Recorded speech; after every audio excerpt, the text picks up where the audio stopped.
There is a silence that speaks of eternity, a profound quiet that has draped itself across the cosmos since the very first stars ignited. It is the silence of immense distance of light, traveling for millennia across an ocean of absolute vacuum. You have felt it, even if you haven't consciously named it. You feel it when you step outside on a clear, moonless night, far from the glow of any city, and allow your eyes to adjust to the velvet darkness above. It is a stillness that connects you to every human ancestor who ever gazed upon that same celestial diorama. A silence that whispers of order, of physics, of the slow, magnificent and predictable waltz of gravity. This is the peace of the heavens, a cosmic sanctuary where the chaos of human affairs seems distant, insignificant. It's a peace built on the reliable clockwork of planetary orbits, the steady burn of distant suns and the predictable paths of comets, those ancient icy wanderers once feared as omens, now understood as simple, beautiful remnants from the birth of our own solar system. This is the universe we thought we knew.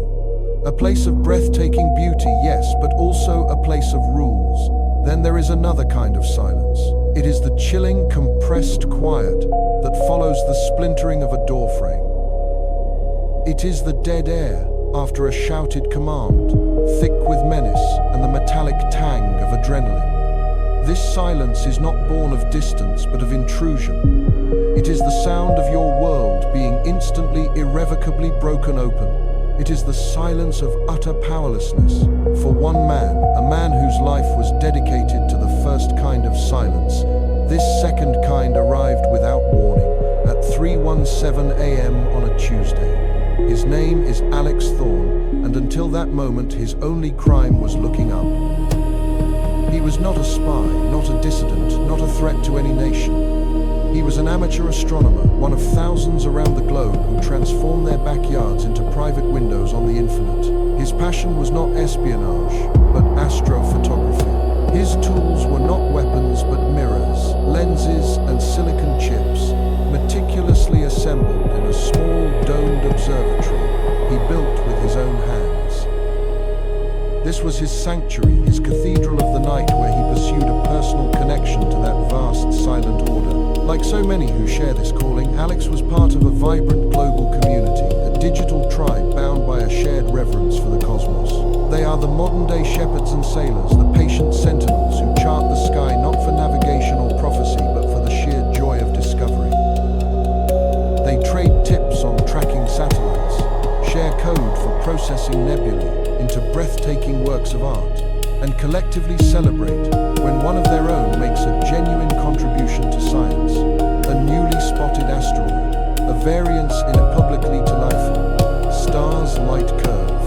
It's a world built on openness, on the free exchange of data, on the democratic principle that the sky belongs to everyone. The universe, in their view, cannot be classified, it cannot be owned.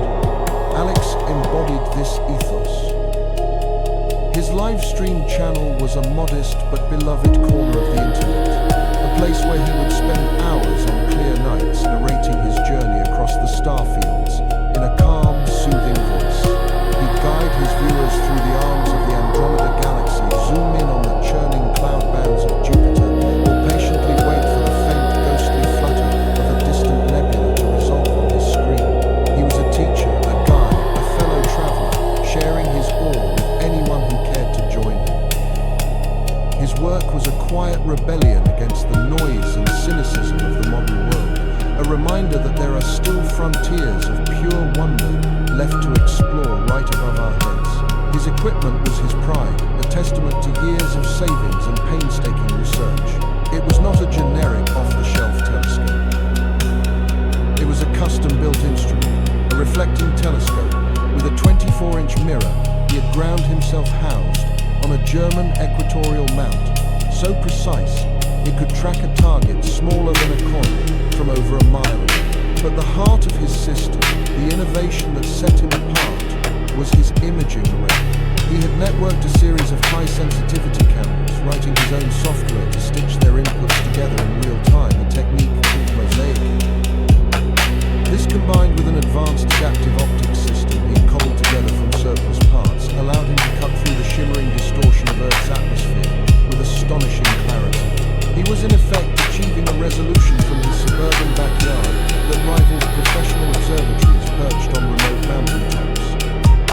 punching far above his weight, a fact that gave him immense satisfaction.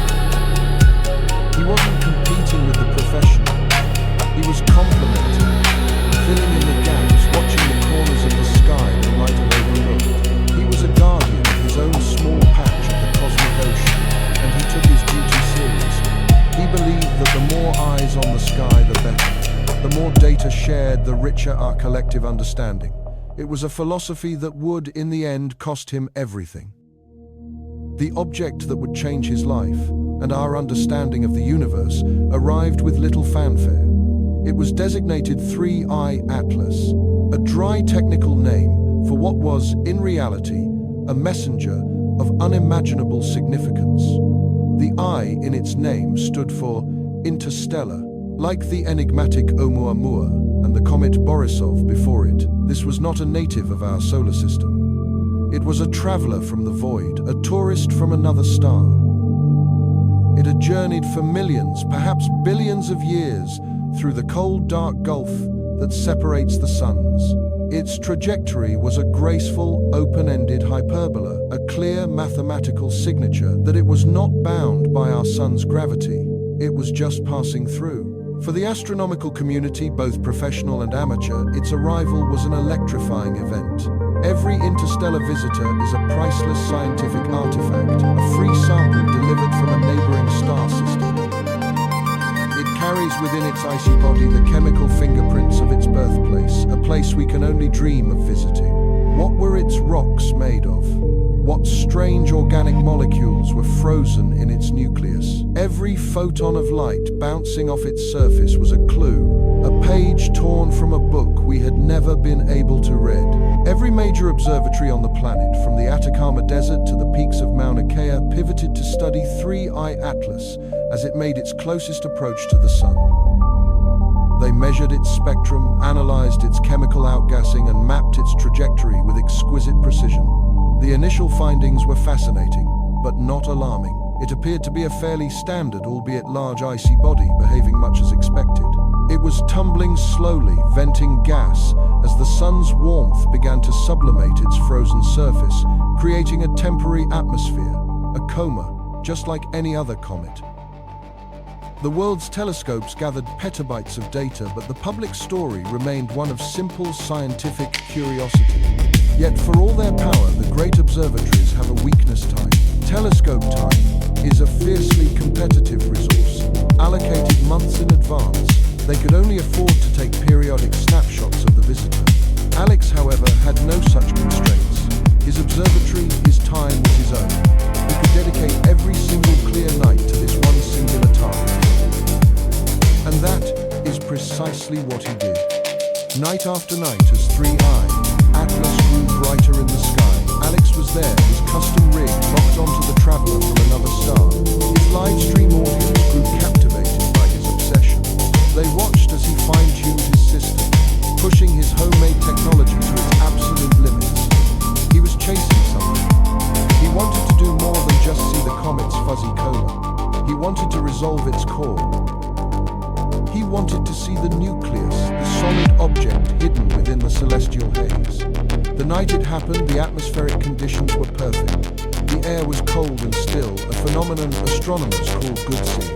The usual turbulence that blurs starlight was almost non-existent. It was the kind of night you wait months, sometimes years for. Alex knew this was his chance. He began his live stream, his voice filled with a quiet excitement that his followers immediately recognized. He explained his goal for the night to use a complex series of short exposure shots, a technique known as lucky imaging, combined with his powerful mosaicing software and adaptive optics to create the sharpest view of 3I Atlas's nucleus ever captured. For hours he worked. The process was painstaking, a delicate dance of hardware and software. He captured thousands upon thousands of frames, his computer discarding the blurry ones and stacking the rare, perfect snapshots. Slowly, painstakingly on the monitors in his small observatory, an image began to emerge from the digital noise. His viewers watched mesmerized as the fuzzy blob of the comet's cone gave way to something more. A central point of light grew clearer, sharper, The data streamed to the algorithm's churn, and the image resolved. And then, silence. On the live stream, Alex stopped speaking. For a full minute, the only sound was the low hum of his telescope's tracking motors. The image on the screen was utterly unprecedented. It was not the rough potato-shaped chunk of ice and rock everyone had expected. It was something else. Something that glittered with a strange internal light. Something that seemed to defy the simple explanation of a cometary nucleus. Its shape was too regular, its surface reflected the distant sunlight with an efficiency that was physically baffling. There were patterns, structures that seemed almost geometric. The light it was emitting wasn't just reflected sunlight either. His spectrograph, running in the background, was picking up emission lines that had no business being there. Signatures of elements arranged in ways that suggested not a natural object, but a manufactured one. We can only imagine what went through his mind in that moment. Disbelief. A terrifying, thrilling, world-altering realization. He leaned into his microphone, his voice barely a whisper, strained with an emotion no one had ever heard from him before. "Oh my God," he said, his voice cracking. It's not a rock. Look at the light. It's pulsing." And for 15 minutes, he simply let the live stream run, broadcasting this impossible high-resolution footage to the world. A silent video of an object from another star doing something it shouldn't be doing. Then, without a word of explanation, the stream abruptly cut out.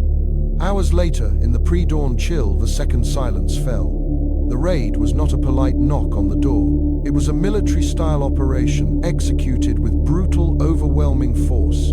A black, unmarked van screeched to a halt in his quiet suburban street. A dozen figures clad in black tactical gear, with no identifying insignia, poured out and swarmed his home. The explosive breach of his front door shattered the neighborhood's peace. Flashbang grenades illuminated his living room in a series of blinding, disorienting strobes. Before Alex could even process what was happening, he was on the floor, his face pressed into the carpet, a knee in his back, and his hands tightly bound behind him. He wasn't arrested in the conventional sense. He wasn't read his rights. He was simply removed. While he was held, a separate team methodically and efficiently dismantled his life's work. His observatory, his sanctuary, was stripped bare. They took the telescope, the precision mount, the custom camera array. They took every computer, every hard drive, every thumb drive, every scribbled notebook. They were not just confiscating evidence. They were performing an erasure. They were excising his discovery from existence, hunting down every last digital breadcrumb. Within an hour, they were gone. The only evidence they had ever been there was a shattered door, a terrified neighborhood, and a gaping hole in Alex Thorne's life. His online presence vanished. His livestream channel was deleted, his social media accounts shuttered, the cloud backups of his data wiped clean. It was as if he and his incredible observation had never existed, but they were too late. In our hyper-connected world, true erasure is impossible. For those 15 minutes, Alex had opened a window for the world, and some people had been looking through. Snippets of the footage, screen recordings captured by his stunned viewers before the feed was cut, began to circulate in the dark corners of the internet. They were grainy, compressed, a pale shadow of the high-resolution marvel Alex had broadcast. But they were enough. They were enough to show that something was wrong. They were enough to start the questions. The official story, when it finally came, was thin and dismissive. A multi-agency statement spoke of national security concerns related to the unauthorized tracking of sensitive orbital assets. They painted Alex not as a discoverer but as a reckless hobbyist who had inadvertently interfered with classified government satellites. They claimed his footage was a misinterpretation of lens flare, atmospheric distortion, and sensor artifacts. A technical glitch, a mistake. The Object 3I Atlas, they assured the public, was a simple, natural comet, and any suggestion to the contrary was irresponsible speculation. It was a neat, tidy explanation designed to quell curiosity and shut down the conversation. But it doesn't add up. You don't launch a full-scale clandestine raid on a civilian in the middle of the night because of a lens flare. You don't erase a man's entire digital footprint because he mistook a satellite for a comet.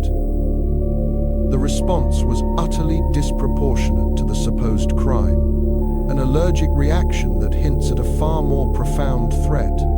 The force they used wasn't to silence a man, it was to silence a truth. It raises a series of deeply unsettling questions that reach far beyond one man's cancelled livestream. What did Alex Thorne truly capture in the final moments of his broadcast? What secret does the interstellar visitor 3I, Atlas, carry with it as it continues its silent journey back into the void?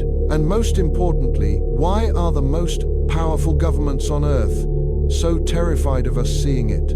Clearly, they broke down his door to stop you from looking up, to make you doubt your own eyes.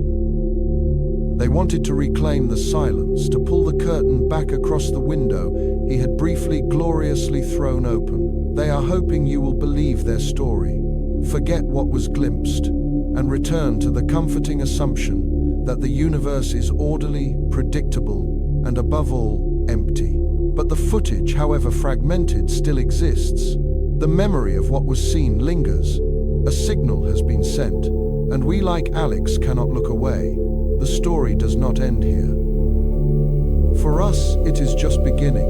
What happens when a secret whispered in the dark between galaxies is overheard by the one person who was never supposed to be listening? We like to think of the cosmos as a silent, majestic theater, a spectacle laid out for our admiration and scientific dissection.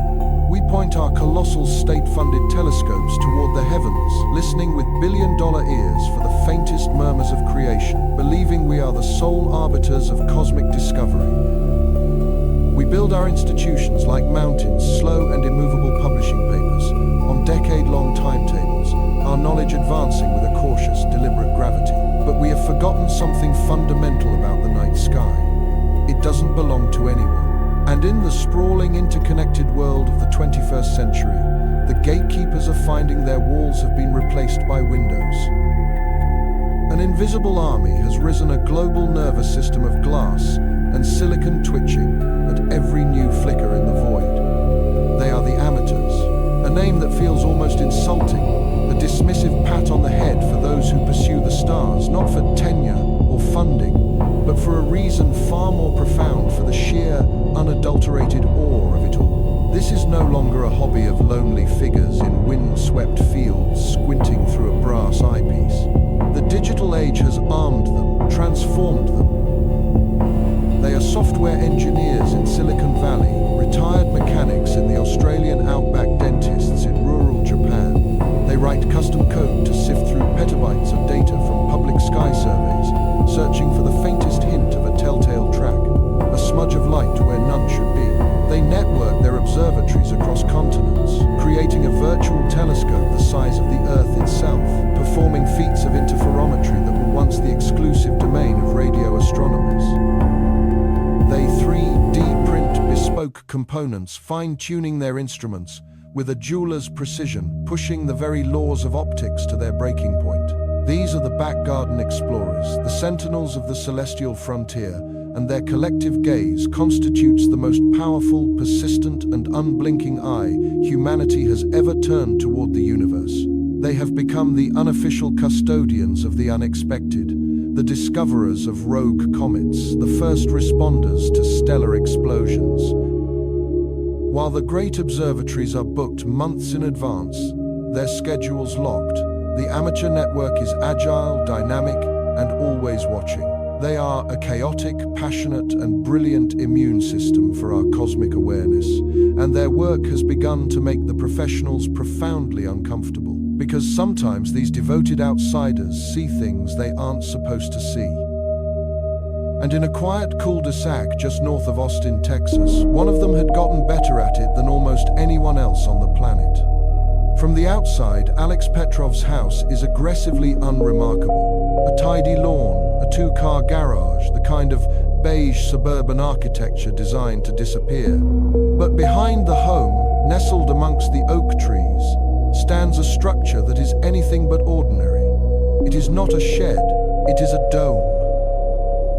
A gleaming white hemisphere that with the flick of a switch splits open like a giant mechanical eye, its aperture yawning toward the infinite. This is the Starfire Observatory, a name Alex admits is a bit cliché, but one that captures the fire in his own heart. This is his private cathedral to the cosmos, a launchpad for the mind built with a decade's worth of savings from his job as a data compression engineer and thousands of hours of his own sweat and ingenuity.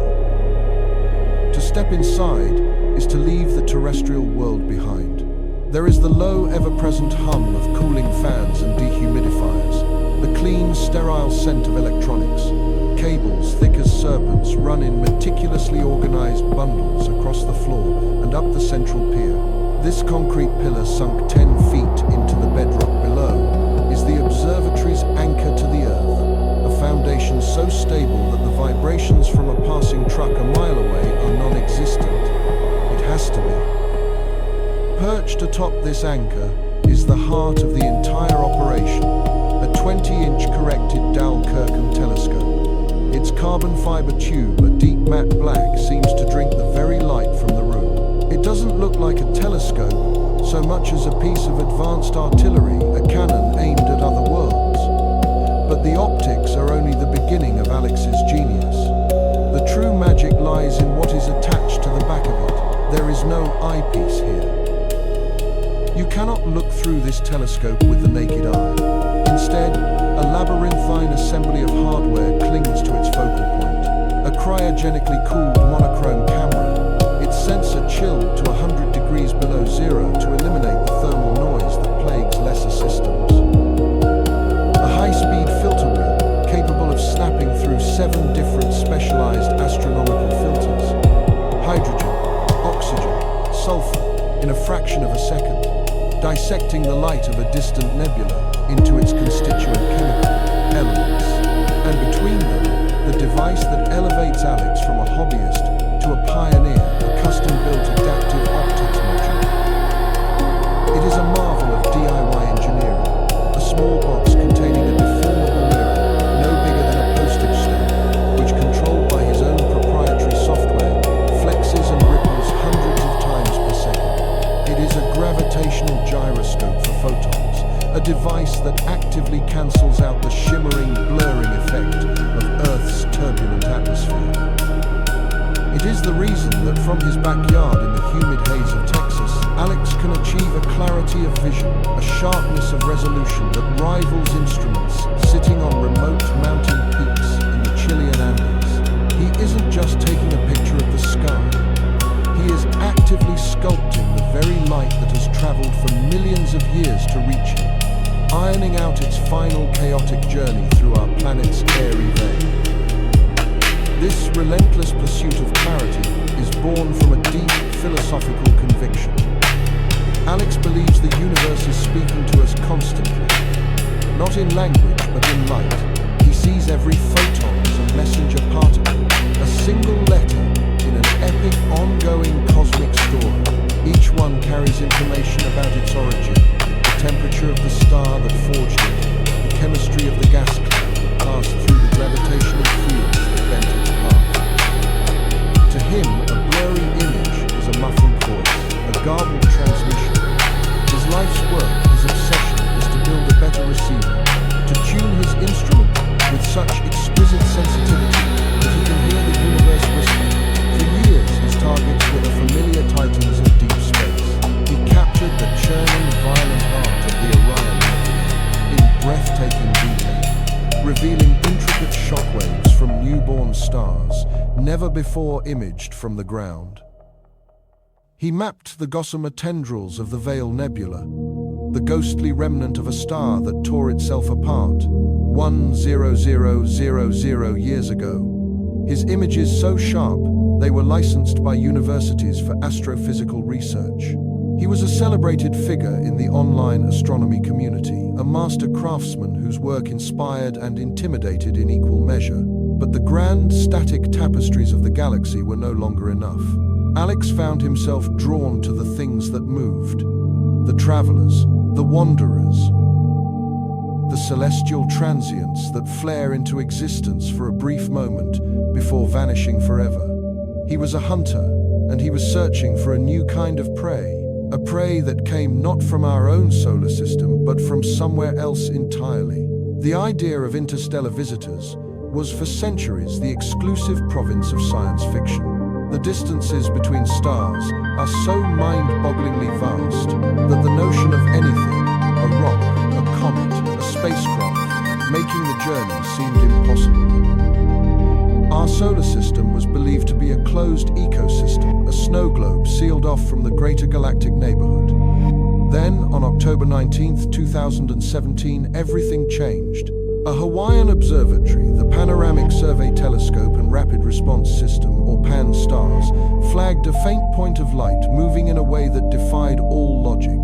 It was traveling too fast. Its trajectory was all wrong. It wasn't in orbit around our sun.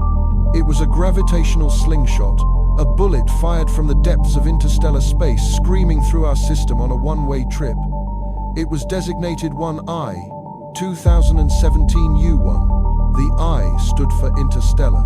Humanity had officially made first contact with an object from another star system. They named it Oumuamua, a Hawaiian word, meaning a messenger from afar arriving first. And it was a messenger that brought with it a profound and unsettling mystery.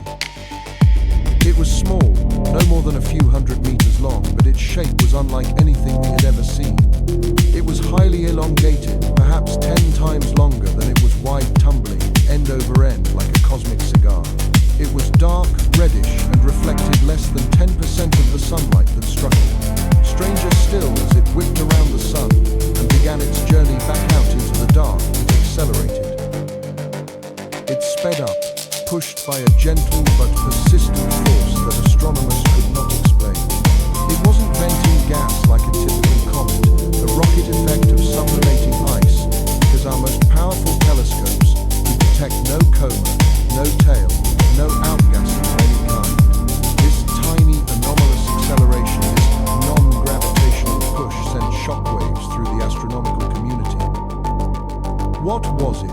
A bizarre nitrogen ice comet from a planetary system unlike our own, a cosmic dust bunny of unimaginable fluffiness, or, as some prominent scientists dared to speculate, was it something else, something thin and flat and artificial, a solar sail, an artifact, a piece of alien technology tumbling silently through our backyard? We never got a chance to find out. Oumuamua was moving too quickly. By the time we understood how strange it was already faint, a ghost receding into the black forever beyond our reach. It had asked 1,000 questions and answered none. The encounter left the scientific world in a state of tantalized frustration. We had missed our chance. We had been caught unprepared. For 2 years, the silence from the void returned. Then in August of 2019, a Ukrainian amateur astronomer named Gennady Borisov, using a telescope he built himself in his observatory in Crimea, discovered the second one. This visitor was designated 2I, Borisov, and it was a profound relief. Where Oumuamua was bizarre and confounding, Borisov was reassuringly familiar. It was unmistakably a comet. It had a vast, visible coma of dust and gas. It had a tail that stretched for millions of miles. Its chemical composition, when analyzed, was remarkably similar to the comets from our own solar system. Borisov proved that the universe was full of conventional building blocks, that other star systems likely formed in much the same way ours did. It was a crucial piece of the puzzle, but in a strange way, its normalcy only made Oumuamua seem even more alien. The pattern was now clear. The solar system was not a sealed bottle. It was a crossroads, a port of call on some unseen galactic shipping lane. These interstellar travelers were more common than we had ever dared to imagine, and astronomers, both professional and amateur, were now poised and waiting. They had upgraded their sky surveys, refined their detection algorithms. They would not be caught off guard again. They were waiting for the third one. It arrived in the spring of 2024. Discovered by the Asteroid Terrestrial Impact Last Alert System, or ATLAS, a robotic survey based in Hawaii, the third confirmed interstellar object was designated 3I, ATLAS. And from the very first observations, it was clear this one was different. It wasn't a small, enigmatic tumbler like Oumuamua, nor was it a conventional gassy comet like Borisov. This object was enormous. Initial estimates placed its nucleus at over 30 miles in diameter, making it one of the largest cometary bodies ever detected. A true behemoth from the interstellar dark, it was on a trajectory that would bring it closer to Earth than any interstellar object before it, a celestial flyby that promised an unprecedented opportunity for study. The world's great observatories swiveled to face it, their schedules cleared, their instruments primed. But as the first grainy low-resolution images began to circulate, a new mystery emerged. 3I ATLAS showed almost no cometary activity. Despite its immense size and its approach toward the warmth of the inner solar system, it was stubbornly inert. There was no significant coma, no tail. It was just a colossal, dark and silent rock. It behaved less like a comet and more like an asteroid, but its trajectory screamed of an origin far beyond our sun's grasp. What could possibly suppress the activity of such a gigantic, ice-rich body? Was it coated in some kind of strange insulating crust, a substance forged in a star system utterly unlike our own? Was its composition so alien that its ices required a much higher temperature to sublimate? The questions mounted with each passing day. The object was a paradox, a celestial enigma wrapped in a gravitational riddle. And in his observatory in Texas, Alex Petrov knew this was the moment he had been preparing for his entire life. The sheer size and relative proximity of 3I ATLAS made it the perfect target for his unique system. Where professional telescopes produced blurry, overexposed images in an attempt to capture a non-existent coma, Alex's adaptive optics could do something revolutionary. By cancelling out atmospheric distortion with such precision, he could ignore the faint surrounding environment and focus entirely on the surface of the nucleus itself. His system was designed not to capture the whole fuzzy picture, but to achieve the highest possible angular resolution on a single hard point of light.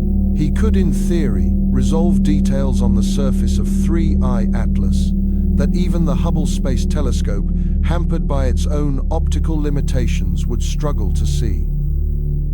He could potentially see not just a dot, but a shape. Not just a shape, but features, craters, ridges, or something else entirely. As the interstellar behemoth made its closest approach to Earth, Alex spent weeks refining his software, calibrating his mirrors, and preparing for a marathon of imaging sessions. He felt a sense of cosmic urgency he had never experienced before. This wasn't about taking a pretty picture for an online forum. This was about unlocking a secret. The anticipation in the amateur astronomy community was electric. On forums and social media, Alex's upcoming attempt became the subject of intense speculation. He wasn't just another observer. He was the one with the key, the one whose unique technical prowess might just be enough to crack the mystery of 3I ATLAS. He announced his plan. He would not simply release a static image after the fact. The process was too important, the potential for discovery too great. Instead, he would live stream the entire observation. He would broadcast the raw feed from his telescope directly to the world, allowing everyone to see what he was seeing exactly as he was seeing it. The process of data acquisition and live stacking would be transparent. The discovery, if there was one to be made, would belong to everyone in real time. It was a bold, almost radical act of citizen science. The announcement went viral. Thousands of followers, from casual space enthusiasts to professional astrophysicists at NASA and the European Space Agency, marked their calendars. They would be tuning in, watching over his shoulder as he peeled back the layers of the unknown. On the night of the live stream, as twilight faded over Texas, Alex sat in the cool, humming darkness of his observatory, the glow of his monitors reflecting in his eyes. The dome was open. The telescope was locked onto its target, a single, unwavering point of light against the velvet black. His custom software was running the deformable mirror, already dancing, sharpening that distant photon stream into a coherent crystalline sphere of information. He was a deep-sea diver, about to descend into an abyss nobody had ever seen. He took a deep breath, his finger hovering over the mouse. He was about to point the most powerful backyard telescope in the world at a messenger from another star system and invite the entire planet to watch. He had no idea he was about to hold a match to a fuse that stretched all the way to Washington. He clicked start streaming. The photons began their journey millions of miles away, silent couriers traveling through the absolute zero of interplanetary space. They carried with them an image, a story etched in light, and their destination was a tiny, custom-built observatory in the quiet hills of North America. Inside, Alex Miller held his breath, the soft hum of cooling fans and the gentle whir of the equatorial mount, the only sounds in the darkness. His creation, a telescope born not from a corporate lab but from a decade of passion, patience and saved paychecks, was now a conduit to the cosmos. Tonight, its mirror, polished by his own hands, was aimed at the traveler known as 3I, Atlas. On screens surrounding him, data cascaded in rivers of green and white text, while the central monitor showed only the star field, a canvas of impossibly distant suns. The world was watching with him. His live stream viewer count, which had started in the low thousands, was now climbing exponentially, a vertical line of digital humanity converging on this single point of discovery. He was no longer just a hobbyist in his backyard. He was an eye for the entire planet. With a final practiced keystroke, he locked the tracking system. The starfield glided to a halt. There, suspended in the center of the frame, was the prize. At first, it was little more than an indistinct smudge, a faint exhalation against the velvet black. But Alex's system was no ordinary amateur rig. He began to engage the adaptive optics, tiny actuators flexing the secondary mirror hundreds of times a second, cancelling out the shimmering dance of Earth's atmosphere. The image snapped into focus with a breathtaking clarity that made the global chat feed erupt in a torrent of exclamation points and messages of awe. It was beautiful. 3I, Atlas, was revealed not as a simple point of light, but as an elongated, tumbling body cocooned in a gossamer haze of sublimating ice and dust its coma. Sunlight, even at this vast distance, caught the expanding cloud, turning it into a ghostly ethereal lantern. Professional astronomers from NASA, from the ESA, from observatories in Chile and Hawaii, were in his chat, their typed words, a mixture of collegial praise and ravenous hunger for his data. For the first hour, everything was perfect. It was a textbook apparition, a primordial shard of our solar system's birth, performing precisely as the laws of celestial mechanics predicted.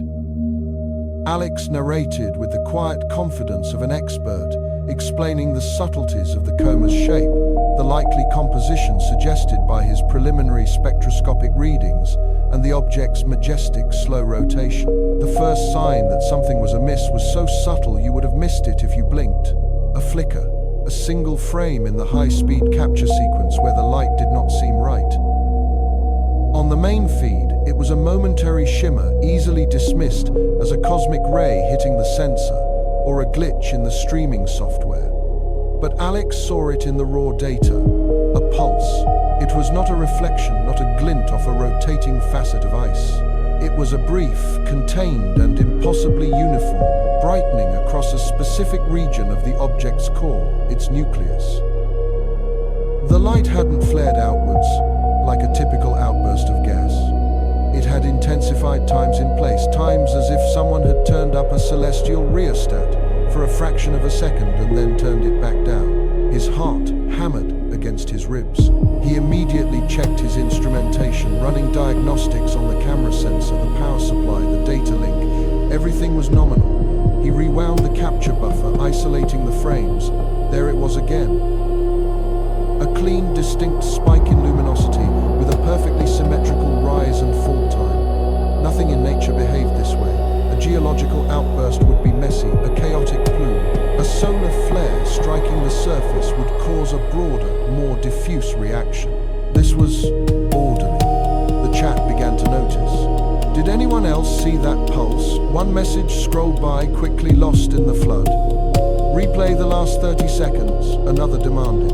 Alex kept his voice steady, a mask of professional calm. We appear to have a momentary sensor artifact here, folks. I'm running a diagnostic to ensure our data remains clean. But he knew, with a cold certainty, that began to pool in his stomach, that it wasn't an artifact. He zoomed in further, pushing the telescope to the very edge of its optical limits. The coma, the beautiful ghostly shroud, began to resolve into finer and finer filaments. And as the object continued its slow tumble, the solid nucleus within started to reveal more of its character. This was when the second anomaly appeared, one far more profound than a simple pulse of light. Conventional comets and asteroids are rubble piles, lumpy potato-shaped bodies sculpted by eons of random collisions. They are paragons of cosmic imperfection. What was slowly resolving on his screen was not a potato. It was a shape of impossible, breathtaking symmetry. As one particular aspect rotated into view, the live stream chat fell into a sudden, stunned silence. The object possessed facets, not the random fractured planes of a shattered rock, but vast, unnervingly flat planes that met at clean, sharp angles. There were long, linear features that looked for all the world like channels or trenches laid out in a repeating, almost geometric pattern. One prominent ridge ran the exact length of the body, a perfect spine, from which other, smaller structures branched off at precise 60-degree angles. It looked less like something that had coalesced in the primordial nebula, and more like something that had been grown, or worse, fabricated. It was a crystalline shard, a piece of obsidian geometry on a scale of kilometers, and it was utterly alien. Alex felt a wave of vertigo, as if the floor of his observatory had fallen away, leaving him suspended in the void with this thing. His carefully constructed understanding of the solar system, built on a lifetime of study, was fracturing in real time. He started muttering to himself, forgetting the thousands listening. That can't be right. Check the image processing step.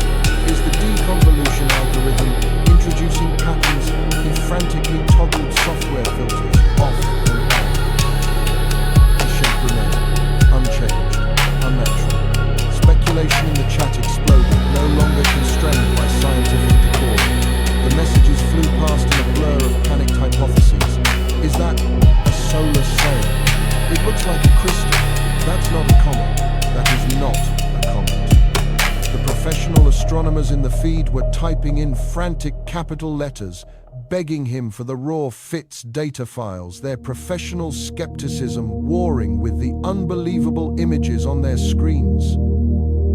And then, as the tension reached a fever pitch, 3I Atlas did something that broke the laws of physics as we know them. It adjusted its course. It was an infinitesimal change, a nudge so slight that any other telescope on Earth would have missed it entirely. But Alex's system had been tracking its trajectory with atomic clock precision for hours, plotting its path against the known gravitational influences of the Sun, Jupiter, and every other significant body in the system. His software, which modeled this celestial dance, had predicted its position down to the milliarc second, and now there was a deviation, a tiny but undeniable vector change. The object had performed a non-gravitational maneuver. For a comet, this wouldn't be entirely impossible. Jets of gas erupting from a sun-warmed surface can act as small natural thrusters. But these outgassing events are violent, visible, and they leave a clear trail in their wake, a plume of debris and a distinct spectral signature. Alex's instruments showed nothing. No plume, no gas, no dust. The maneuver was clean, silent, and impossibly efficient. It was the equivalent of a battleship changing course in the middle of the ocean with no visible wake, no smoke from its stacks, no sound from its engines. It was a deliberate, controlled act, a correction. The object wasn't just tumbling through space. It was time's navigating asterisk. Alex slumped back in his chair, the blood draining from his face. The wonder and excitement he'd felt just an hour ago had curdled into a profound and terrifying dread. This was no longer a discovery, it was an encounter. He was looking at something that was not only artificial but active, and it knew it was being watched. As if on cue, the interference began. It started as a subtle degradation in the signal. A few dropped frames, a burst of digital static that sounded like a whisper of white noise. He initially blamed his internet connection, the strain of streaming petabytes of data to a global audience. "Sorry about the connection issues, everyone," he announced, his voice trembling slightly. "We're pushing a lot of bandwidth here, but the glitches weren't random. They seemed targeted, intelligent." The static would surge precisely when the object's most anomalous features were rotating into the clearest view. The image would pixelate and freeze for a few seconds, and when it returned, the moment of perfect clarity was lost. The angle had changed. It was a sophisticated game of cosmic cat and mouse. Something or someone was actively trying to obscure his view. The chat became a cacophony of paranoia and alarm. "They're jamming him. Who is they? The signal is being scrubbed." Alex fought back, his fear now replaced by a defiant anger. This was his observation, his discovery. He began rapidly changing broadcast frequencies, rerouting his data through encrypted VPNs, trying to outmaneuver whatever was interfering with his feed. For a few glorious heart-pounding minutes, it worked. The jamming signal seemed to lose its lock, and the image of three-eyed Atlas swam back into focus, clearer and more detailed than ever before. He pushed the magnification to a dangerous level, risking image degradation but desperate for one last definitive look. The screen resolved into a landscape of impossible clarity. He could see the geometric patterns, the crystalline facets, the vast unnatural planes. And then he saw something else. Nestled within one of the deep linear trenches was a series of lights. Not the uniform pulse from before, but smaller, distinct points of light arranged in a tight, structured cluster. They were blinking, not randomly, but in a complex repeating sequence. It was a code, a signal, a beacon in the dark, shining from the surface of an object that was not supposed to exist, performing a maneuver. It was not supposed to be capable of displaying a message that could not be for us. It was a moment of pure, unadulterated revelation, the single greatest discovery in the history of humankind, unfolding live from a backyard observatory. He opened his mouth to shout, to scream, to tell the world what he was seeing, to describe the blinking pattern before it was gone. He had to record this. He had to save the data buffer, but before any sound could escape his lips, the world outside his window erupted. A blinding white light flooded the observatory, washing out the gentle glow of his monitors.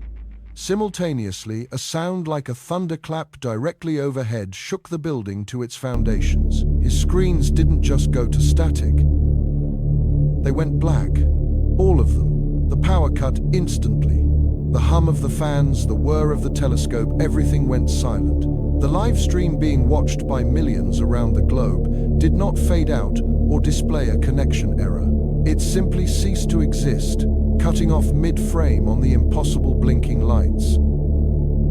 In the sudden, profound darkness, Alex Miller could hear only two sounds: the frantic, terrified beating of his own heart and the splintering crash of his observatory door being smashed open. All the frantic preparations, the sleepless nights spent calibrating the endless lines of code written to coax a few more photons from the void, had all led to this single silent moment. Outside Alex's small observatory, the world slept under a blanket of suburban, quiet, oblivious. But in here, a universe was holding its breath. For 3 long nights, a stubborn veil of high-altitude cirrus had mocked him, blurring the heavens into an indistinct watercolor wash. Tonight, however, the sky was a perfect crystalline void, an ocean of polished obsidian. Atmospheric seeing was for the first time in weeks exceptionally stable. It was an opportunity so rare, so fleeting, that it felt like a personal invitation from the cosmos itself. 3i. Atlas was making its closest approach, a razor-thin window in time and space, before it would once again slingshot back into the silent abyss between the stars. This was the one chance, the last chance. His custom-built rig, a chimera of off-the-shelf parts and bespoke engineering, hummed with contained power.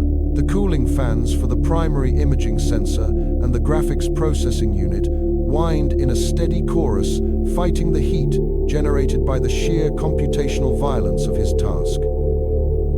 He wasn't just taking a picture, he was waging a digital war against distance and distortion. Live on a stream, watched by a rapidly growing audience, he was attempting to resolve an object smaller than a city block from a distance of over 100 million miles. His face, illuminated by the cold glow of a dozen monitors, was a mask of extreme concentration. In one corner of the broadcast, you could see him, a solitary figure lost in a web of cables and readouts. In another, the raw, unprocessed data poured in a chaotic storm of shimmering pixels. But the main screen, the one everyone was fixated on, showed the result of the magic he was weaving. He was employing a technique known as lucky imaging, but on a scale few amateurs would dare attempt. Thousands of incredibly short exposures, each just a handful of milliseconds long, were being captured every second. Most were useless, smeared by the slightest tremor in the upper atmosphere. But a precious few, the lucky ones, found a moment of perfect calm, a clear path from the object to his telescope's sensor. His proprietary algorithm, the product of a year's obsessive work, hunted for these pristine frames in the digital torrent. It then aligned them with sub-pixel accuracy and stacked them one on top of the other, an act of digital alchemy designed to build a single coherent image from ephemeral ghosts of light. You are there, one of 50,000 souls, watching from darkened rooms across the globe. You see the viewer count ticking relentlessly upwards as word spreads across social media. You are part of a collective consciousness, a digital vigil for a revelation we didn't even know we were waiting for. For the first hour, the result was a familiar, frustrating smear. The stacking process slowly reduced the noise, coalescing the scattered light into a slightly elongated, fuzzy blob. It was impressive, certainly a clearer view than any public observatory had yet released, but it was still just a comet, or what they had told us was a comet. The strange thermal spikes detected by orbiting infrared telescopes, the baffling orbital corrections that defied known physics, they were all just whispers, academic curiosities. Alex, however, had chased those whispers. He believed they were pointing to something more, a truth hiding in plain sight. He spoke to his audience, but his voice was a low, strained monotone, his mind clearly elsewhere. Stacking another 5,000 frames, he'd murmur. Deconvolution pass running now. We're pushing the signal-to-noise ratio past the theoretical limit of the aperture. The adaptive optics are compensating for class turbulence. Then something began to change. The process was agonizingly slow, like a photograph developing in a darkroom tray, the image emerging from the chemical bath molecule by molecule. The fuzzy edges of the object began to harden. The soft oblong shape didn't just get sharper. It started to resolve into something fundamentally different. A line appeared, a straight, impossibly clean line, where the gentle curve of a cosmic rock should have been. The chat feed, once a steady flow of technical questions and encouragement, began to flicker with confusion, then excitement. "Is that?" An Edge 1 comment flew by. Artifacting asked another. "No," a third replied. "The algorithm would filter that. That's real." Alex said nothing. His hands flew across his keyboard, tweaking parameters, rerouting processing power. He was no longer just an observer. He was a surgeon, carefully cutting away the last layers of atmospheric noise to reveal what lay beneath. He bypassed his own automated filters, taking manual control of the deconvolution kernel, trusting his instincts over the cold logic of the machine. He was pushing his system to the brink of collapse. The GPU temperature warning flashed red unheeded. The hum of the fans rose to a desperate scream, and on the screen the miracle continued to unfold. The line became a corner, a perfect 90-degree angle of alien geometry etched against the black. Another line appeared, then another. The object wasn't a tumbling potato of rock and ice. It was a structure, complex, deliberate. An audible gasp escaped Alex's lips, a sharp intake of air that cut through the mechanical hum. 100,000 people heard it. He leaned closer to his monitor, his face inches from the screen, his eyes wide with a mixture of terror and elation. "No," he whispered. "Oh, no way." And then, as if on cue, 3i Atlas performed a maneuver. It wasn't a slow, chaotic tumble of a non-uniform body. It was a crisp, controlled pivot, a deliberate rotation along its central axis. The movement was slow, majestic, and utterly impossible. A rock does not turn on a dime. An ice ball does not present a new face to a distant observer with the precision of a machine. It was a gravitational gyroscope stabilizing itself with an unseen technology, and as it turned, everything changed. The structure, which had appeared almost uniformly black, a void in the starfield, suddenly caught the faint, distant light of the sun in a new way. What materialized on the screen silenced the entire internet. It silenced Alex. It silenced a part of your own mind that had always held onto the comfortable notion that we were alone. It was not a solid object. It was a vast, intricate lattice, a three-dimensional framework of crystalline spars and obsidian struts, interlocking in patterns that felt both mathematical and artistic. It was a scaffold, an open work frame of incomprehensible purpose and scale, kilometers long. The design was stark skeletal, and yet possessed a brutalist elegance. And as it turned, presenting its broadside to his telescope, the light revealed something more. Deep within the core of the lattice, sheltered by the geometric cage, was a soft, pulsating glow. It was not a reflection, it was a source, a contained heart of pale blue energy, beating with a slow, steady, living rhythm. For a full minute, a thick, profound silence hung in the observatory. A silence shared by now 200,000 people staring at their screens in disbelief. They were not looking at a comet. They were looking at a vehicle, a vessel, an artifact of such profound implication that the human mind struggled to grasp it. It was a key turning in a cosmic lock we never knew existed. Alex finally broke the spell, his voice trembling, cracking with the weight of the discovery. It's a machine. He zoomed in the image, pixelating slightly but holding its terrifying integrity. Look at the angles.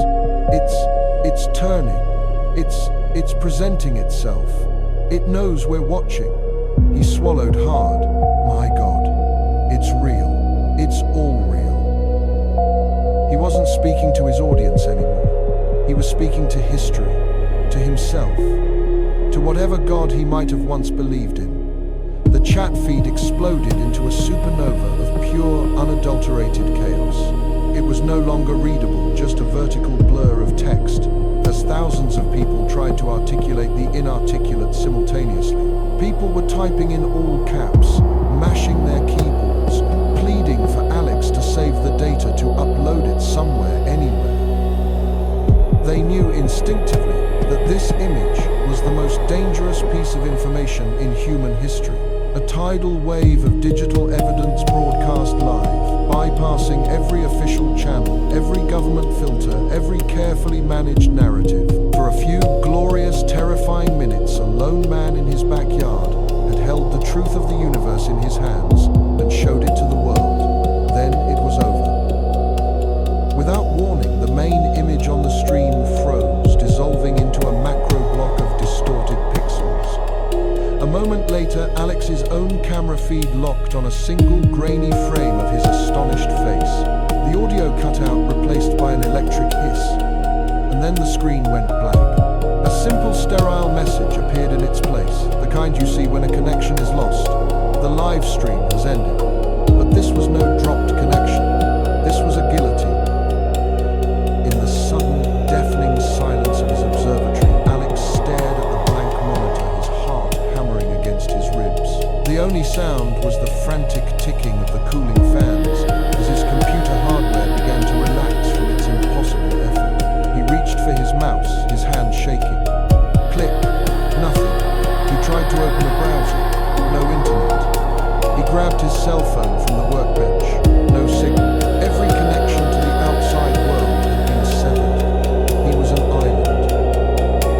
The low, guttural rumble began outside a vibration he felt more in his bones than his ears. It grew rapidly, resolving into the sound of heavy diesel engines where none should be. Then the night erupted. Blinding, clinical white light flooded his windows, bleaching all color from his small workspace, casting long, stark shadows that danced like specters. The crunch of heavy tires on the gravel of his driveway was followed by the percussive slam of multiple vehicle doors, muffled shouts, commands spoken with an authority that knew no argument. He didn't even have time to stand up before his observatory door, the one he had so carefully soundproofed and insulated, simply ceased to exist. It didn't splinter. It disintegrated inwards, blasted from its frame by a force that shook the entire structure. Silhouetted against the blinding floodlights stood a half-dozen figures. They were clad in matte black tactical gear with no visible insignia, their faces obscured by dark helmets and visors. They moved with a fluid, terrifying efficiency, fanning out their weapons held low and ready. This wasn't a police raid. This was an erasure. There were no questions, no warrant, no freeze. He was grabbed, pulled from his chair, and slammed against the floor with brutal, impersonal force, the air driven from his lungs. A knee pressed into his back, and his hands were bound behind him with a thick plastic zip tie that cut into his wrists. From the cold floor, his face pressed against the concrete, he could only watch as they dismantled his life's work. They didn't search. They knew exactly what they were looking for. One team went directly for the server rack, humming in the corner, ripping cables from their ports with a savage indifference.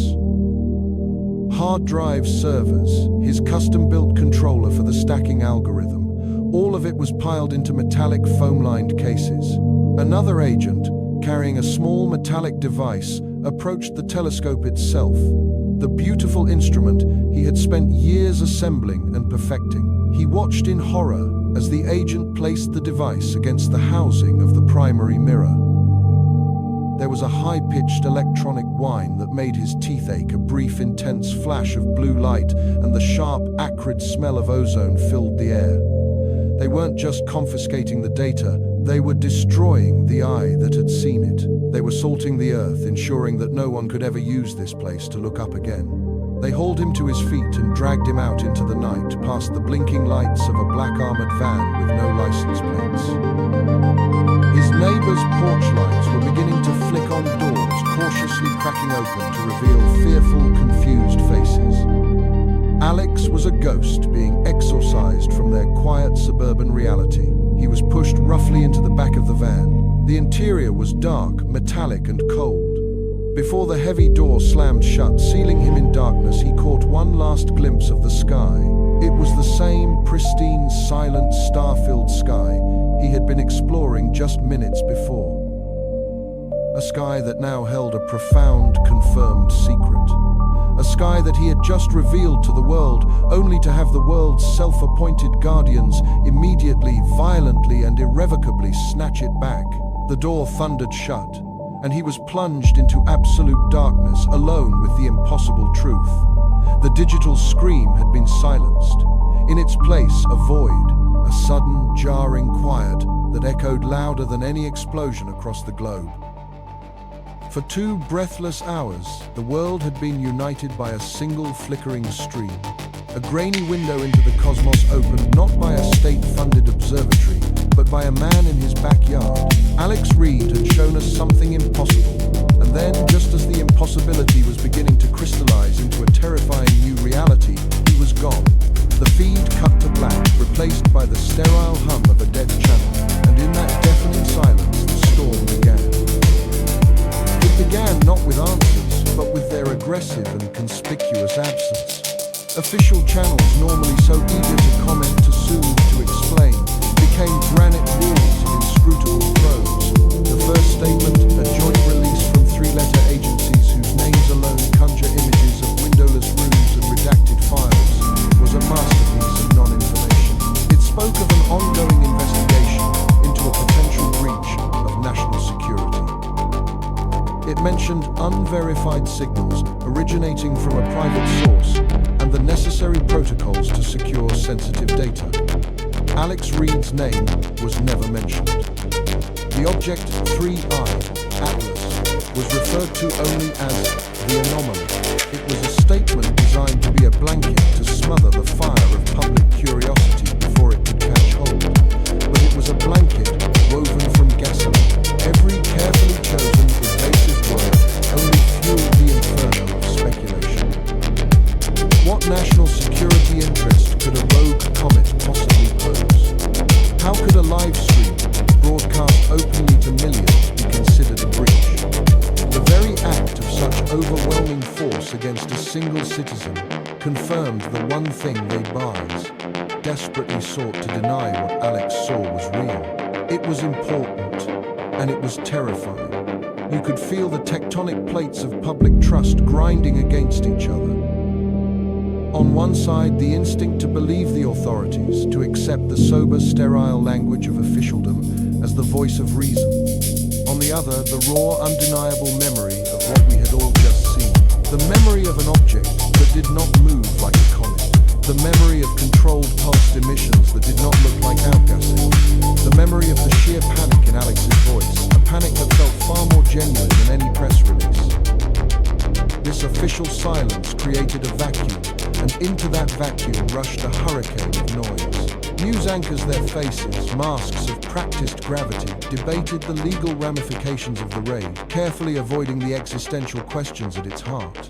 Talk radio hosts, unshackled by journalistic standards, declared it everything from a heroic intervention to prevent mass hysteria to the first shot in a war we didn't even know we were fighting.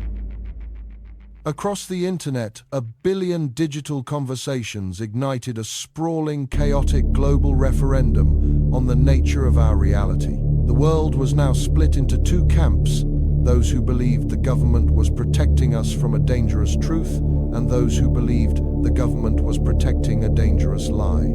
Amidst this global cacophony, the scientific community, our designated interpreters of the cosmos, found itself fractured. Its revered collegiality shattered overnight. The schism was immediate and brutal. The old guard, the titans of astrophysics who controlled the grant committees and the department chairs, circled the wagons.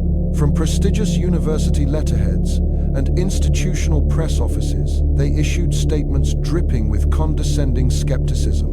They spoke of atmospheric lensing, of sensor artifacts, of camera jitter, and of the overactive imagination of an amateur. They pointed to Alex's non-traditional setup, his homemade spectrograph, his lack of peer-reviewed credentials, as if to invalidate the photons his telescope had collected. To them, the footage was an anecdote, not data. An interesting anomaly, perhaps worthy of a footnote in a future paper on observational errors, but nothing more. They spoke of the burden of proof of the scientific method's sacred demand for reproducibility, a demand they knew was now impossible to meet. How could anyone reproduce an observation when the original observer was incommunicado, and his every piece of equipment, every hard drive, every single byte of data had been seized and sealed away in a government vault? Their cautious, methodical skepticism, once the bedrock of scientific inquiry, now sounded to many like a carefully orchestrated chorus of denial, a willful blindness in the face of an inconvenient truth. But for every tenured professor dismissing the event, there was a younger generation of scientists, of postdocs and graduate students who felt a cold dread. They had grown up online, fluent in the language of open-source data and collaborative decentralized science. They had watched the stream not with suspicion, but with a growing, electrifying sense of wonder. They had seen the data coming off Alex's spectrograph in real time. They had run the preliminary orbital mechanics in their heads. They knew that what they saw did not fit. It defied the clean, predictable models of celestial mechanics they spent their lives studying. For them, the official silence and the academic dismissiveness were not just frustrating. They were an intellectual betrayal. Secret forums and encrypted chat servers, once used for sharing research notes and complaining about advisors, became clandestine hubs of dissent. They saw the raid not as a necessary precaution, but as an act of scientific sacrilege. It was the burning of the Library of Alexandria in the digital age, a deliberate destruction of knowledge. An older astronomer, a respected but notoriously iconoclastic figure from a European Southern Observatory outpost, put it most damningly in a leaked email. "We point billion-dollar instruments at the sky, begging the universe to whisper a small secret.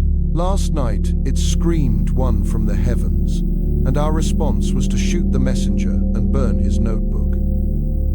The messenger, meanwhile, was in limbo. Alex Reed had vanished into the opaque machinery of the state.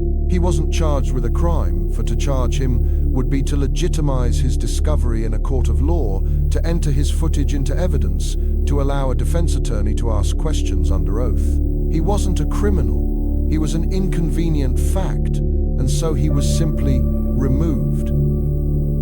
Held in an undisclosed location, denied legal counsel for days under the broad, elastic pretense of national security.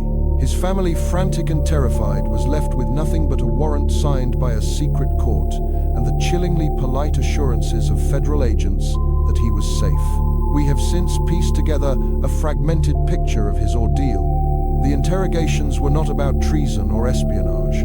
They were exhaustive, circular, and deeply surreal. The questions posed by men and women whose faces were devoid of emotion were not "who are you working for," but "what did you see?" They made him describe the object's movement frame by frame. They had him draw from memory the spectral absorption lines he had recorded. They obsessed over the timing and frequency of the pulsed emissions. It was not an interrogation, it was a debriefing. They weren't trying to build a case against him. They were trying to extract every last remnant of the data they had failed to contain. They were treating him not as a threat, but as the sole surviving witness to a world-changing event, a witness they had to control. While Alex was being systematically isolated, his life's work dissected in a secure room, a different kind of effort was underway in the digital shadows. The raid had been brutally efficient, but the modern world is not so easily sterilized. Information once released is like a drop of ink in a turbulent ocean.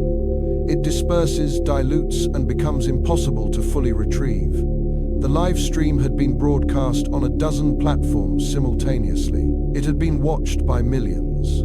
And thousands of those viewers, sensing the historic weight of the moment, had been recording. A new network began to coalesce, an impromptu alliance of the curious and the defiant. It was composed of amateur astronomers who had been tracking 3I Atlas alongside Alex, of data scientists who saw the ultimate analytical challenge of digital archivists, horrified by the suppression of information, and of citizen journalists who smelled the biggest cover-up in human history. They called themselves the Atlas Reconstruction Initiative, or ARI. Their goal was simple yet monumental: to rebuild what the government had tried to erase. Their virtual headquarters was a distributed, encrypted mesh network, a ghost in the machine, designed to be leaderless and impossible to shut down. Their work was a new form of archaeology. They were not digging in soil, but in the digital ruins of the live broadcast. The first challenge was simply to gather the raw material. They put out a call, a digital dragnet cast across the globe for any and all recordings of Alex's stream. The response was overwhelming. terabytes of data poured in from a student in Seoul who had screen recorded the whole thing on her laptop, from a retiree in Ohio who had mirrored the stream to his private server, from a professional data archivist in Sweden who had Starwave Air captured the raw network packets directly. But this data was a chaotic mess. Each recording was of a different quality, a different resolution, with dropped frames, compression artifacts, and audio distortions. It was like trying to reassemble a shattered, stained glass window using fragments found in 1,000 different locations.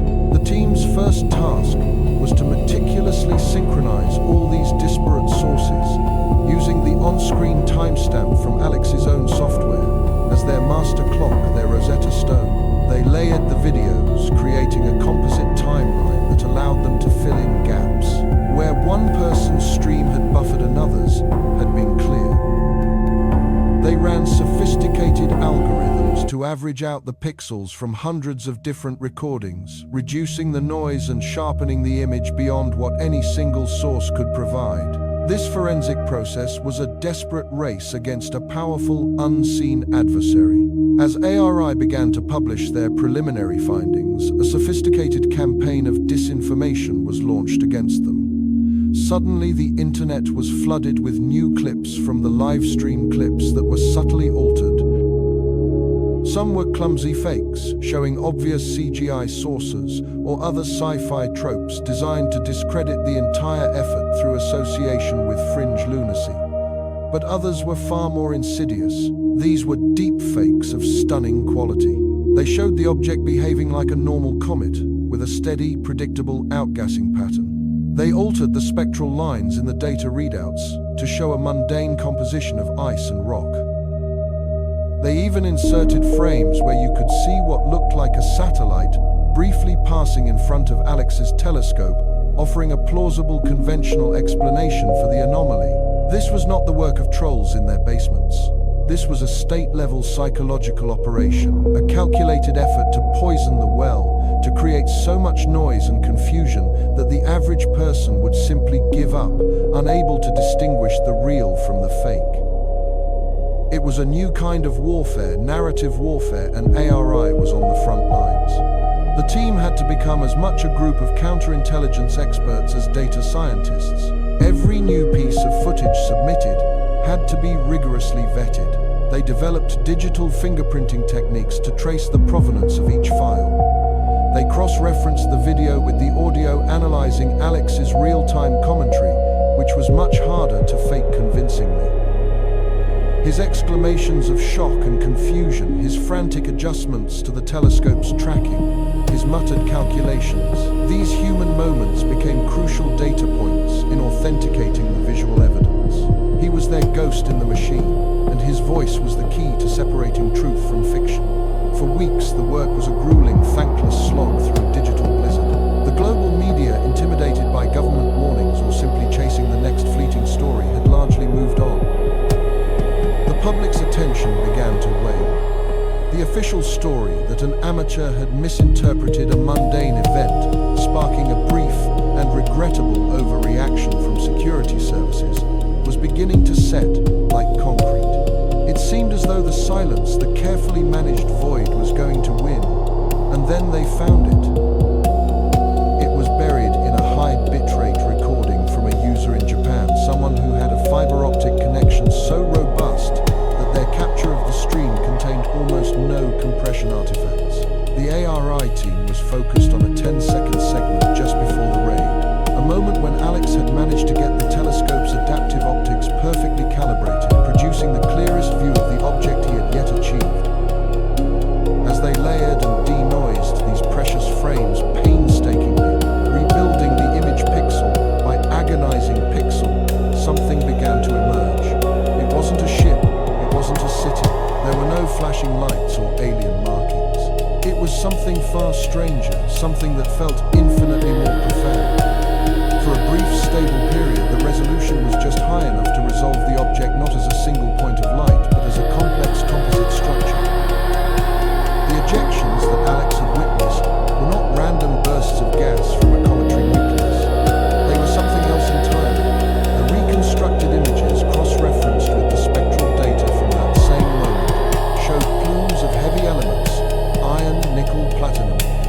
prevented from specific recurring points on the object's surface. These points were not distributed randomly, as you would expect from natural fissures. They were geometrically precise, located at the vertices of a perfect pentagon relative to the object's axis of rotation. And the venting wasn't continuous, it was pulsed. The team's analysis revealed a complex but unmistakably deliberate sequence, a series of long and short bursts, separated by calculated pauses. It was a pattern, a language written in ionized metal broadcast across the solar system with a celestial blowtorch. This was the glimmer. Not the final, unambiguous answer, but a question so powerful it tore through the official narrative of light and silence. A tumbling rock does not vent vaporized platinum in a repeating geometric pattern. Natural geology does not create perfect pentagons. Physics as we know it has no explanation for what we were now seeing. The silence had been broken not by a shout, but by a whisper of controlled, precise, and utterly alien engineering.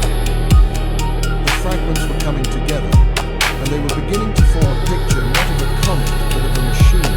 And with that terrifying realization, the true investigation, the real search for what 3I Atlas was, and why it was here, had only just begun. For months, the official story had held a fortress of carefully worded press releases and redacted reports.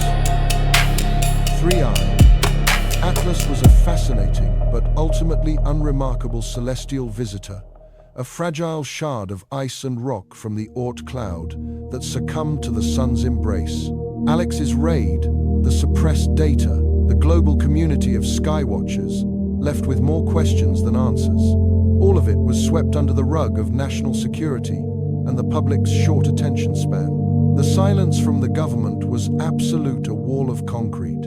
But behind that wall, a conscience was cracking. The truth, it turns out, is not a stone. It is a seed. Buried, it does not die. It germinates in darkness, its roots pushing against the foundations of the heaviest lies, seeking the light. The first crack appeared not with a bang, but with a whisper. A single encrypted data packet, uploaded from a secure terminal deep within the Goldstone Deep Space Communications Complex. It arrived without a name, without a sender, bearing only a cryptic subject line, "Let there be light." It was sent to a small, fiercely independent consortium of investigative journalists who had refused to let the story of Alex Riker fade into obscurity. For weeks they had been hitting brick walls, their inquiries met with stony silence or polite, dismissive redirection. They had almost given up hope, resigned to the fact that whatever Alex had seen was now locked away in a digital tomb, another casualty of a state obsessed with control. Then this digital ghost arrived in their inbox. Inside was not the raw data, not at first. It was a letter, a confession, a manifesto from a person who identified themselves only as Cassandra. A senior astrophysicist, they claimed on the emergency response team, scrambled in the hours after Alex's live stream went viral. Cassandra's words were not those of a traitor, but of a scientist in agony. Someone whose life's purpose, the honest pursuit of knowledge, had been perverted into an exercise in global deception. The prose was stark, filled with a sense of profound and historic regret. We were told Cassandra wrote that we were quarantining a contagion of panic, that we were shielding humanity from a truth it was not ready to bear. But we were not quarantining a virus. We were imprisoning a revelation. We were not protecting humanity.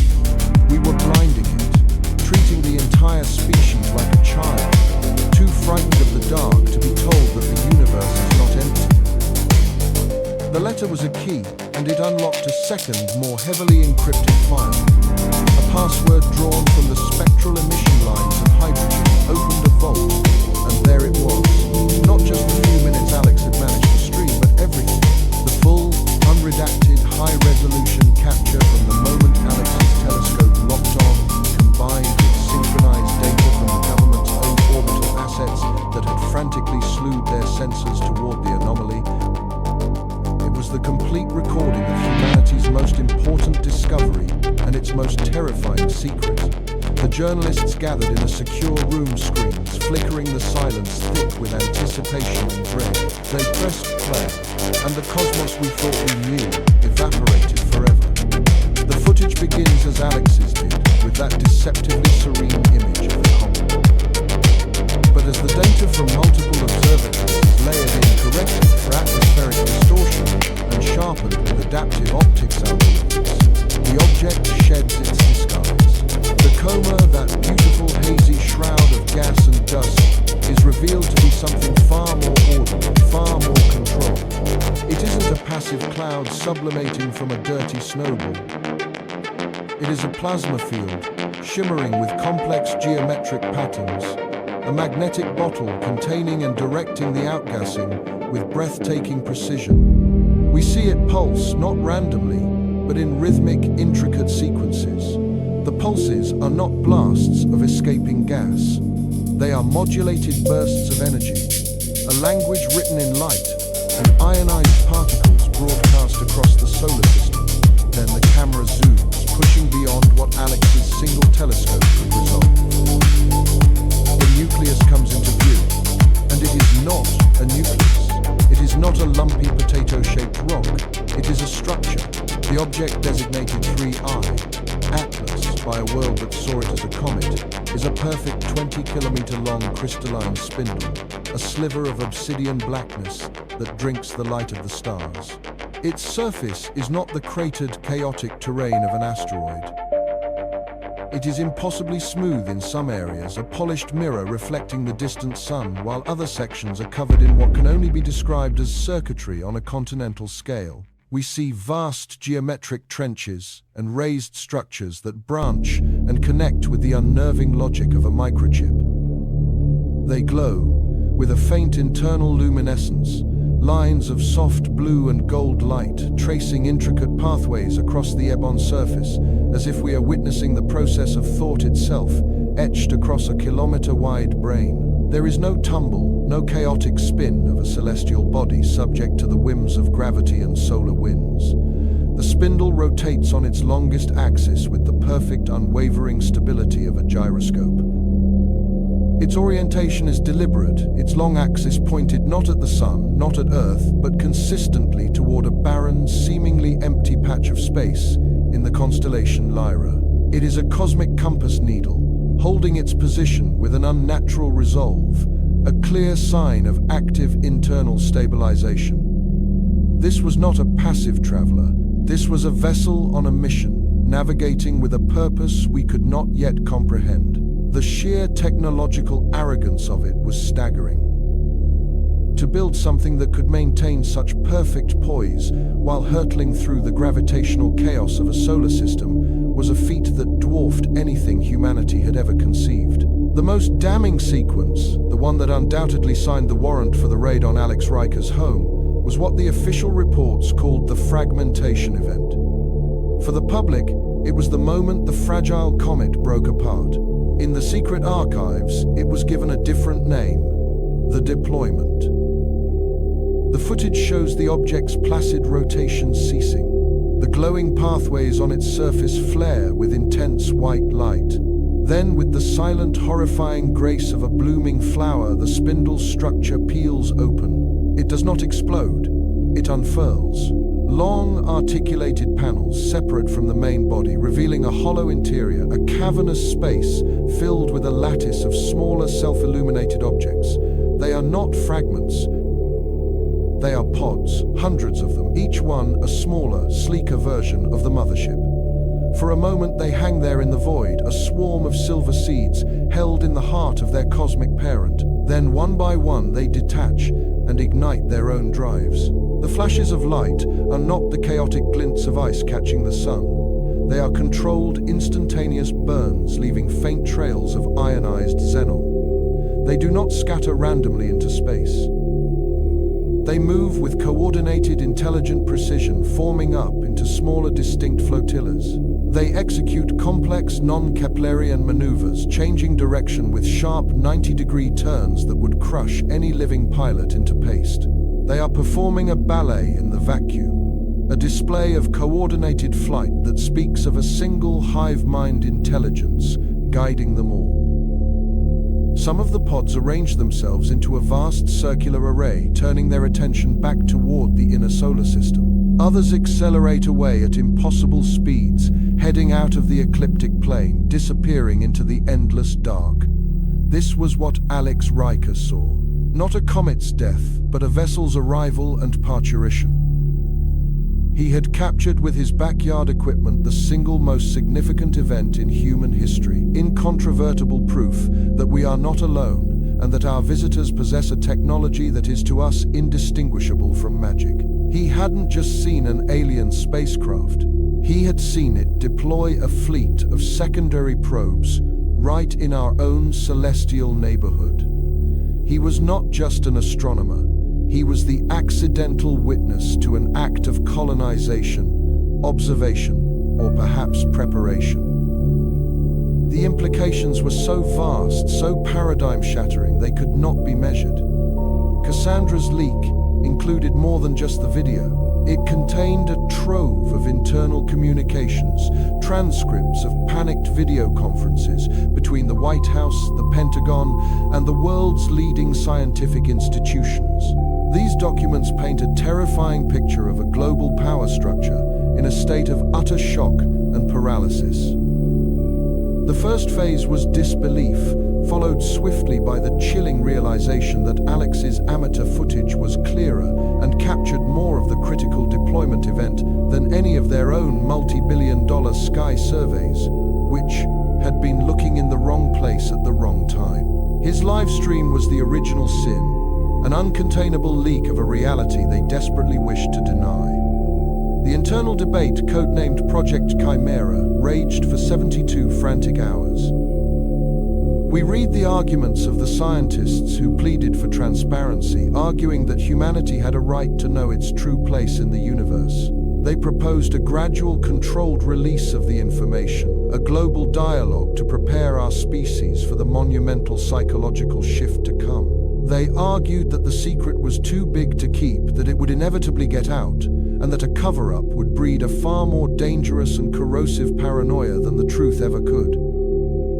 They saw it as a moment for human unity, a chance to face the cosmos together as one people. Their voices, Cassandra's memo laments, were eloquent, passionate, and ultimately ignored. They were overruled by the strategists, the politicians, the cold pragmatists of national security. Their counter-argument was laid out in a now infamous document known as the Keystone Memo. The author, a shadowy figure from the intelligence community, argued that revealing the existence of 3I, Atlas, would not unify humanity, but shatter it. It would be a planetary-scale psychological trauma. Religions, the bedrock of meaning for billions, would be thrown into existential crisis. Global markets would collapse not from fear of alien invasion, but from the sudden, crushing realization that our entire technological and economic paradigm was primitive. The object represented a physics we do not understand, an energy source that could make our entire fossil fuel economy obsolete overnight. What value is gold? What meaning has a border in the face of a civilization that treats the space between stars as a highway? The Keystone Memo argued for a quarantine of reality. The primary directive was to prevent at all costs a global technological arms race to decipher the vessel's secrets. The fear was that whichever nation first managed to capture and reverse engineer one of the deployed probes would achieve an insurmountable, perhaps permanent advantage over all others. The vessel wasn't just a scientific discovery. It was the ultimate strategic prize. The cover-up, therefore, was not merely to prevent public panic. It was a geopolitical necessity, a desperate attempt to keep the Pandora's box of this new technology closed until they could figure out how to control what was inside. They chose to lie to the world to prevent a war for its future. Alex Riker, a man in a shed in Arizona with a telescope and a passion for the stars, had become the single greatest threat to this fragile, terrified new world order. His data was the keystone. His live stream was the spark that could ignite the planet. The raid on his home wasn't an act of suppression. In their minds, it was an act of preservation. They weren't just seizing a hard drive. They were trying to seize the future itself, to wrestle it back from the brink of a chaos they could not control. The men in tactical gear who stormed his house were not just agents of the state. They were the gatekeepers of our old reality, trying desperately to barricade the door against a new one that had already arrived. In the final leaked file, we find the spectral analysis, the hard data that underpinned their fear. The light reflected from the vessel's hull did not match any known element or alloy. It absorbed nearly 99.9% of all radiation that struck it, making it the blackest object ever observed. The outgassing from its plasma drive contained isotopes of noble gases in ratios that defied the laws of stellar nucleosynthesis, suggesting they were manufactured atom by atom. The most chilling discovery came from the weak radio signals they eventually detected emanating from the structure. It was not a language, it was not a message. It was, according to the world's top cryptographers, a carrier wave of unimaginable complexity, containing a compressed data stream so dense that a single second of the transmission held more information than is currently stored on the entire human internet. It was a broadcast, but it was not for us. All analysis suggested the signal was a simple network handshake, a constant low-power ping being exchanged between the parent vessel and its deployed children. They were talking to each other, a silent, invisible web of communication being woven across our solar system. The object in our sky was not a relic. It was not a derelict. It was live. It was active. And it was waiting. Cassandra's final haunting words in the letter echo in the silence of the room. They are not here to speak to us. They are building an infrastructure. We are not the natives they have come to greet. We are merely the flora and fauna that happens to exist in the construction site. The footage ends. The documents are read. And a new world is born. The journalists, pale and shaken, look at each other, weighed down by the terrible gravity of what they now possess. The lie is broken. The quarantine has failed. Outside their window, the world continues on, blissfully unaware, still living in the final moments of the old reality. But the truth is now a seed planted in fertile ground, about to break through the surface. The story is no longer about a government cover-up or the strange ordeal of an amateur astronomer. It has become the story of everything, the final chapter of human history as a solitary species, and the first terrifying page of whatever comes next. The question is no longer what Alex Riker saw in his telescope. The question now for every single one of us is what do we do tomorrow morning in a world that is suddenly and irrevocably occupied? And so it all comes back to a single point of light, a faint smudge against the velvet black, captured not by a continent-spanning array of radio telescopes or a deep space probe, but by a man in his backyard, Alex Evans.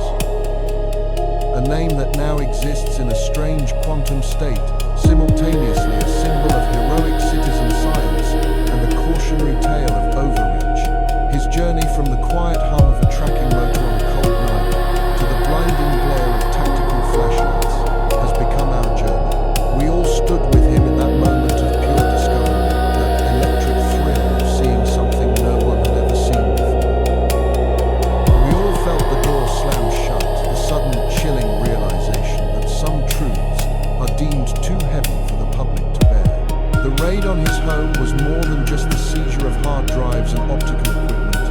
It was the confiscation of a moment, an attempt to put the genie of revelation back into the bottle. But that bottle had already been shattered, its contents broadcast live across the globe, an indelible stain of truth on the world's consciousness. From that single fragile photon that traveled for millennia to strike a consumer-grade CCD sensor in a suburban garden, an avalanche was triggered. It was an avalanche of data, of frantic confirmations from professional observatories, of hushed conversations in the halls of power, and ultimately an avalanche of consequence that has reshaped our world in ways we are only beginning to comprehend. The story of 3I, Atlas, ceased to be about a comet the moment Alex Evans enhanced became the story of humanity's final Copernican demotion. We were not merely displaced from the center of the universe. We were perhaps shown that we are not even a significant part of its story. The object which we now know with chilling certainty was never a natural body, did not signal its presence with a friendly radio greeting or a grand declaration. It offered only its silent, inexorable passage, a ghost in the machine of the cosmos. Its trajectory was a masterpiece of gravitational mechanics, a slingshot maneuver around Jupiter so precise it betrayed an intelligence that treats celestial bodies as mere stepping stones. The analysis pieced together from the fragments of data that escaped the global information blackout paints a picture that is as terrifying as it is magnificent.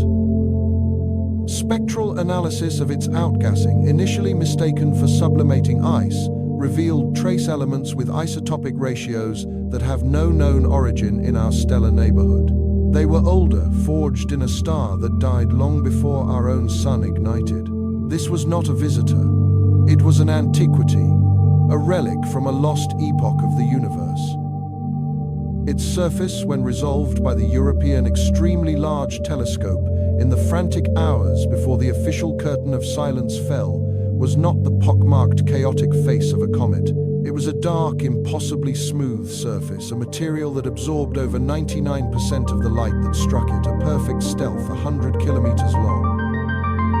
And etched upon that unnatural darkness were geometric patterns, a filigree of lines and nodes that were not canyons or craters, but something engineered. It was not a language as we would understand it. There was no repetition, no discernible syntax. To our most advanced pattern recognition algorithms, it was indistinguishable from pure random noise. Yet the physicists who studied the leaked data speak of it in hushed, reverent tones. They suggest it might be a physical representation of a higher dimensional geometry, a circuit diagram for a technology that manipulates space-time itself. Or perhaps more poetically, it is simply a monument, a tombstone for a civilization so advanced that its epitaph is written in the language of fundamental physics, a message intended not for us, but for its peers, for other intelligences who could read the subtle grammar of the cosmos. It did not slow down. It did not deviate from its path. It did not acknowledge our frantic radio calls, our laser pulses, our desperate attempts to say, "We are here." It passed through our home as a person might walk through a cloud of gnats, barely aware of their fleeting, buzzing existence. This is the terrible majesty of 3I, Atlas. It is an answer to a question we have screamed into the void for centuries. Are we alone? The answer it provided is not a simple yes or no. The answer is a profound soul-shaking perhaps. Perhaps we are alone in our profound cosmic infancy. Perhaps the silence we have mistaken for emptiness is actually the quiet of a mature inhabited galaxy whose inhabitants have long since outgrown the need for noisy, primitive radio waves. They may communicate through entangled particles, through modulated gravitational waves, or through methods our science has not even dreamed of. The universe, it seems, is not empty. It is just not waiting for us to join the conversation. We are children eavesdropping on the silent, subtle discourse of gods. We have been granted a glimpse of the true scale of things, a scale on which our entire history, our art, our wars, our love is but a momentary flicker. The discovery was not a first contact. It was a cosmic indictment of our own galactic insignificance. A quiet confirmation that the universe is teeming with wonders far beyond our comprehension, and that for now we are not part of that grander narrative. The shockwave of this realization did not remain in the halls of academia. It slammed directly into the bedrock of our societies, exposing fault lines we never knew existed. The initial coordinated effort by world governments to suppress Alex's discovery, to label it a hoax or a misinterpretation of complex data, was perhaps understandable. It was a paternalistic impulse to protect a fragile global psyche from a truth it might not be able to handle. How do you explain to 7 billion people that our place in the universe is not just small, but potentially irrelevant? How do you maintain social order, economic stability, and religious faith in the face of such an epistemological earthquake. The Atlas Accords, the secret pact signed by the world's major powers to create a unified front of information control, was born of this fear. It was an unprecedented act of global censorship, a planetary conspiracy justified by the noblest and most terrifying of goals, protecting humanity from itself. But in the age of the internet, secrecy is a fragile commodity. The truth, already loose, splintered into 1,000 pieces, spreading through encrypted channels and darknet forums. This gave rise to the Seekers, a global grassroots movement born from the very live stream that started it all. They are not a unified organization, but a decentralized collective of scientists, hackers, journalists, and ordinary citizens, united by a single, powerful conviction that the truth of our existence is not a state secret. It is the birthright of every human being. They argue that to withhold this knowledge is the ultimate act of oppression, to treat the entire population as children incapable of confronting reality. They believe that the challenges posed by 3I, Atlas, the potential for existential despair, the crumbling of old belief systems, are not dangers to be avoided, but crucibles through which humanity must pass in order to mature as a knight species. How can we ever hope to join a galactic community, they ask, if we are not even brave enough to admit that one exists? Their digital activism, their relentless pursuit of leaked documents and suppressed data has turned them into enemies of the Bidali state in dozens of countries. They are the new architects of dissent, fighting a quiet, clandestine war for the soul of our species. Opposing them are the Guardians, a philosophy of thought that has found favor in the corridors of power. They argue that humanity is not ready. They point to our history of violence, our tribalism, our inability to solve even our own planetary crises. To introduce the overwhelming reality of vastly superior alien intelligences, they contend, would be to light a match in a powder keg. It could trigger global panic, economic collapse, or worse, a new wave of apocalyptic cults and religious extremism. They see the Atlas Accords not as censorship, but as a necessary quarantine. A period of managed acclimatization, where the truth can be slowly, carefully introduced over generations, allowing our cultural and psychological immune systems to adapt without going into shock. They ask a deeply uncomfortable question: what if?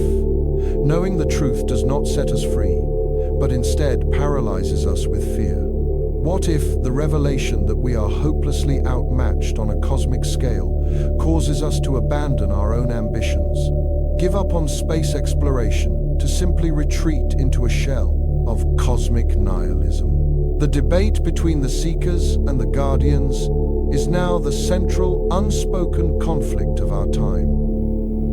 It is a struggle fought not on battlefields, but in server rooms, in classified briefings, and in the hearts and minds of everyone who has looked up at the night sky and felt the weight of that new profound silence.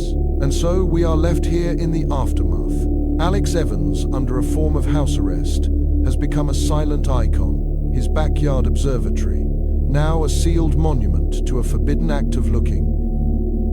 The world keeps turning, economies continue to hum, and daily life for most people has not changed. Yet everything has changed. We are a species with a secret, a collective knowledge that simmers just beneath the surface of our carefully curated reality. The official narrative holds 3I, Atlas, was a highly unusual interstellar object of natural origin, a scientific curiosity but nothing more. Yet we know that is a lie. A comfortable, necessary, and perhaps even benevolent lie, but a lie nonetheless. We have been fundamentally and irrevocably altered. Our science is now haunted by the ghost of that impossible artifact. Our physicists grapple with new frantic theories to explain its existence. Our biologists reconsider the very definition of life. Our philosophers and theologians are locked in a desperate struggle to find meaning in a universe that seems to have written us out of its script. What do we do now? Where do we go from here? The search for extraterrestrial intelligence, once a hopeful romantic quest, is now fraught with a new and palpable sense sense of dread? Do we continue to shout into the jungle, knowing now the scale of the silent predators that might be listening? Or do we douse our campfires and try to be as quiet as possible, hoping to remain unnoticed? Our own ventures into space, fledgling attempts to leave the cradle, now seem impossibly naive, like children setting out in a paper boat on an infinite ocean ruled by leviathans. Do we build bigger, faster ships driven by a desperate need to catch up? Or do we turn our focus inward, accepting our cosmic limitations and working to perfect our own small, fragile world? There are no easy answers. We have been thrown into the deep end of the cosmic ocean, and we are still learning how to swim. The night sky, that once familiar tapestry of myths and constellations, has been transformed. It is no longer just a window into the past, but a curtain drawn across a present we are not yet permitted to see. Every star is now a potential sun-warming worlds, inhabited by beings whose thoughts we cannot guess, whose histories dwarf our own. Every patch of darkness is no longer empty but pregnant with the possibility of other silent travelers, other ancient messengers passing by without a glance. The silence from space is no longer a passive absence of sound. It is an active, deliberate quiet, the silence of a library where we are not yet allowed to read the books. The story of 3I Atlas is not over. It was only the prologue. A prologue written by an unknown author delivered to our doorstep. We did not ask for this knowledge, but it is ours now. It is our burden, our challenge, and perhaps our only hope for a future we cannot yet imagine. The ultimate cost of seeking the truth was the loss of our comforting certainty. And as we look up tonight at the same stars that have guided us for millennia, we must face the greatest question of all. Now that we know the universe is so much grander and more mysterious than we ever dreamed, what does it mean to be human?